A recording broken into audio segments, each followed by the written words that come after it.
Students, I'm your teacher Sanjay Bakshi. I welcome you all in the third session of English बोलना सीखो घर बैठे बैठे.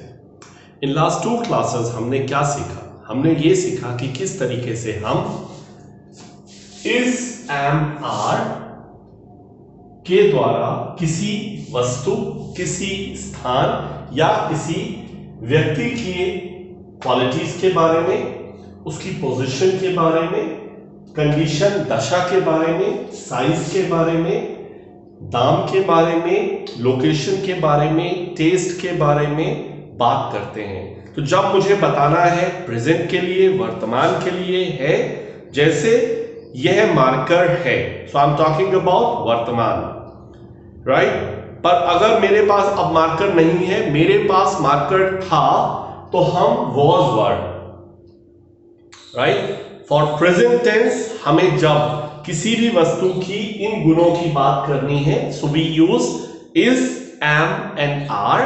जब मैं पास्ट टेंस की बात करना चाहूंगा इन्हीं चीजों के बारे में, तो हम वॉज और वर का प्रयोग करते हैं. ये हमने पहली दो क्लासेस में सीखा, राइट. इसी तरह से अगर मुझे किसी भी व्यक्ति, वस्तु या स्थान के इन्हीं गुणों की बात करनी हो और वो भविष्य से रिलेटेड हो, जैसे मैं भविष्य में एक घर बनाऊंगा, तो मेरा घर कैसा होगा? छोटा होगा, बड़ा होगा, ओपन होगा, मॉडर्न होगा, महंगा होगा, सस्ता होगा, ये सारी चीजें हैं, राइट. तो जो हम भविष्य से रिलेटेड बात करेंगे तो हम विल और will be का प्रयोग करेंगे. will be, राइट, भविष्य से जुड़ी. फॉर एग्जाम्पल देखिए, एक सेंटेंस देखिए, my house will be, मेरा घर होगा. my house will be. अब यहां पर आप कुछ भी बोल सकते हैं. For example, my house will be big. My house will be modern. My house will be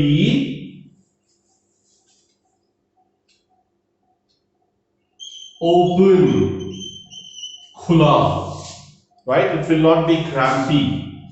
My house will be airy. Air का मतलब हुआ हवा, और एयरी का मतलब हुआ हवादार. My house will be airy, right? My house will be designer. My house will be unique. अलग एकदम, बिल्कुल यूनिक. तो मैं भविष्य की बात कर रहा हूं will का या will be का प्रयोग करके, राइट.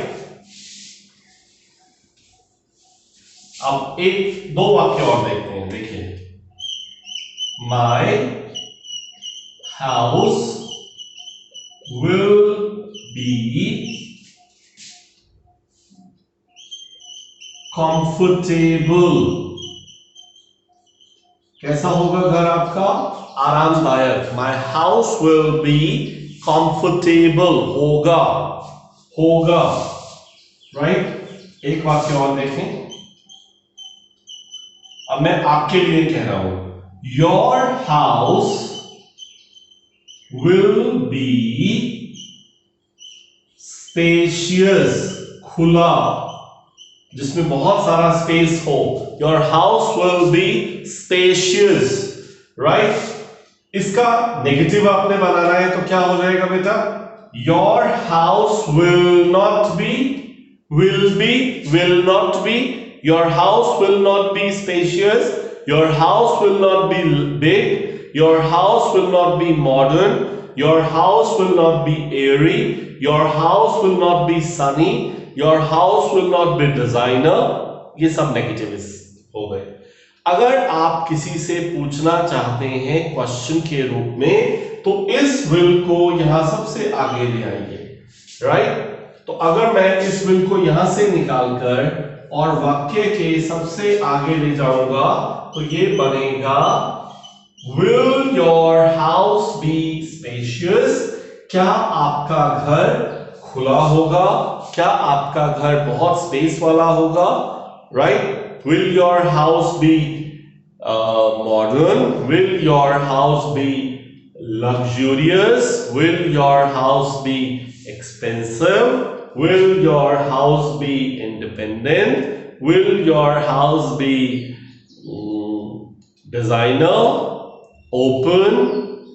बहुत सारी जितनी चीजें आप सोच सकते हैं उतने वाक्य आप बना सकते हैं, राइट? तो पहली क्लासेस में हम क्या सीखने जा रहे हैं? हमने सिर्फ यही सीखा कि किस तरीके से I am just summarising again, किसी भी चीज के क्वालिटीज, गुणों की पोजीशन, कंडीशन, दशा, अवस्था और दशा, साइज, उसका आकार, प्राइस, दाम, लोकेशन, अगर आप किसी वस्तु की बात कर रहे हैं तो उसका टेक्सचर का मतलब होता है छूने से कैसा लगता है, दैट्स कॉल्ड टेक्सचर, उसका टेस्ट कैसा है, राइट? ये तमाम चीजों की हम बात कर सकते हैं। अगर आप वर्तमान के लिए कर रहे हैं इज एंड आर, अगर आप पास्ट के लिए कर रहे हैं भूतकाल के लिए was were, और अगर आप भविष्य काल के लिए कर रहे हैं will and will be।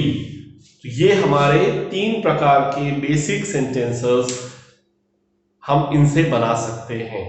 Negative भी बहुत आसानी से बन सकते हैं, जहां आप इज लगा रहे हैं वहां इसके स्थान पर इज नॉट लगा दीजिए, एम नॉट लगा दीजिए, आर नॉट लगा दीजिए, right? For example, it is a wooden duster. It is a wooden duster. It is not a plastic duster. It is not a metallic duster. Right? So,